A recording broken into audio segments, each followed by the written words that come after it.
کچھ لوگ یہ چاہتے ہیں کہ بس عزت ہونی چاہیے، بھلے وہ جھوٹ کے سہارے پر ہی کیوں نہ ہو۔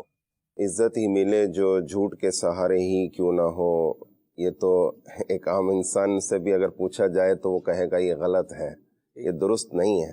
کہ دھوکے سے عزت حاصل کرنا، جھوٹ بول کر عزت حاصل کرنا، یہ جو ہے وہ دائمی نہیں ہوتی، کچھ دیر کے لیے ہو سکتا ہے سامنے والا مرعوب ہو جائے اور وہ آپ کی عزت کرنے پر مجبور ہو جائے، یا زبردستی عزت کر لیں، یا آپ کے فریب میں آ کر، آپ کے دھوکے میں آ کر، آپ کے جھوٹ کی وجہ سے آپ کی عزت کر لیں۔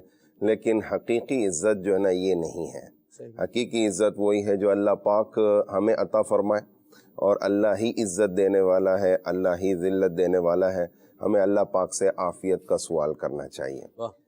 جب بے عزتی یا ذلت کا مطلب عام طور پر لوگ سمجھتے ہیں اس کو کہ عزت کو خراب کرنا، یا عزت کے بغیر کر دینا کسی کو، یا عزت سے خالی کر دینا، حرمت بھی اس کو استعمال کیا جاتا ہے۔ مسلمان کی عزت جو ہے نا وہ بہت عظیم ہے، اور اللہ پاک قرآن پاک میں ارشاد فرماتا ہے وَلِلَّهِ الْعِزَّةُ وَلِرَسُولِهِ وَلِلْمُؤْمِنِينَ، اور اللہ ہی کے لیے عزت ہے، اور اس کے رسول کے لیے اور مومنین کے لیے۔ حقیقی عزت یہ اللہ پاک کے لیے ہے۔ اللہ کے دیے سے نبی پاک صاحب لولاک صلی اللہ علیہ وآلہ وسلم کی حرمت، عزت، اور نبی پاک صلی اللہ علیہ وآلہ وسلم کے صدقے جو ہے نا ہم غلاموں کی عزت ہے۔ ہر غلام، ہر مسلمان، خواہ وہ غریب ہے، امیر ہے، مسکین ہے، درمیانے طبقے کا ہے، اس کی عزت ہے۔ اور اس کے متعلق جو ہے وہ تفسیر صراط الجنان میں بھی کچھ باتیں ذکر کی گئی ہیں کہ عزت ہر مسلمان کی ہے، خواہ وہ امیر ہے، غریب ہے، مسکین ہے۔ دوسری بات یہ کہ عزت ختم ہونے والی نہیں ہے، یعنی مثال کے طور پر اگر ایک مسلمان نے کوئی غلط کام کر دیا، یا غلط کام نہیں کیا، سامنے والے نے بے عزتی کر دی، اس نے اگر کوئی گناہ کیا تو اس کی وجہ سے وہ بے عزت ہو گیا، لیکن اس کا مطلب یہ نہیں ہے کہ اس کی عزت بالکل ہی ختم ہو گئی۔ صحیح، ایک عمل اس کا برا تھا، اس عمل کو ہم برا جانیں گے، لیکن ایسا نہیں کہ اس کی ساری صفات پر جو ہے نا یا خوبیوں پر پانی پھر گیا۔ اس کی عزت اب بھی قائم ہے، اسی لیے کہا جاتا ہے قبر پہ پیر نہ رکھو۔ کیوں نہ رکھو؟ کیونکہ اس کے اندر جو ہے وہ مسلمان ہے۔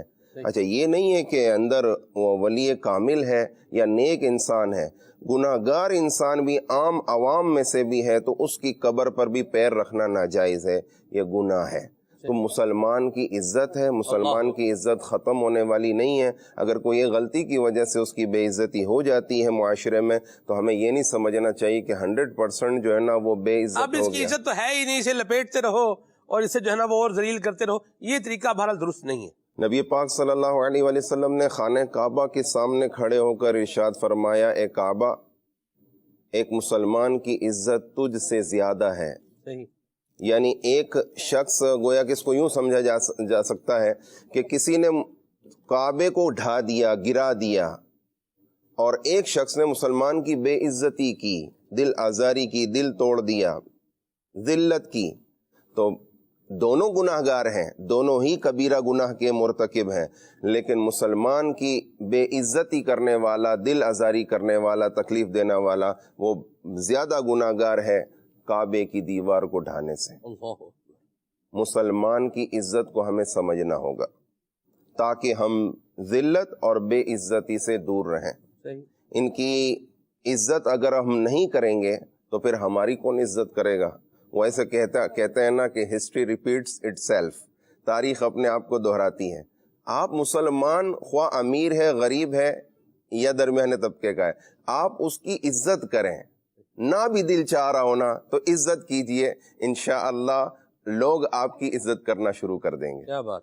تو لوگوں کی عزت کیجئے، خواہ آپ کے درجے سے کم ہو، اور آپ کا نوکر ہو یا آپ کا خادم ہو، آپ کا ڈرائیور ہو، آپ کا باغبان ہو یعنی مالی ہو، گارڈنر ہو، اس کی بھی عزت کریں۔ کہ عام طور پر بے عزت انسان اس کو کرتا ہے کہ جو نیچے طبقے کا ہو، یعنی اپنے سے نیچے طبقے کا ہو، نوکر ہے، ڈرائیور ہے، باغبان ہے، کیونکہ عام طور پر ہم مسلمان جو ہے نا اس کی بے عزتی نہیں کرتے جو اس سے بڑھ کر ہوتا ہے، اس سے بڑے طبقے کا ہوتا ہے یا امیرہ ہوتا ہے یا اس صاحب منصب ہوتا ہے، اس کی بے عزتی نہیں کرتا عام طور پر بے عزتی اس کی کرتا ہے کہ جو نیچے طبقے کا ہو۔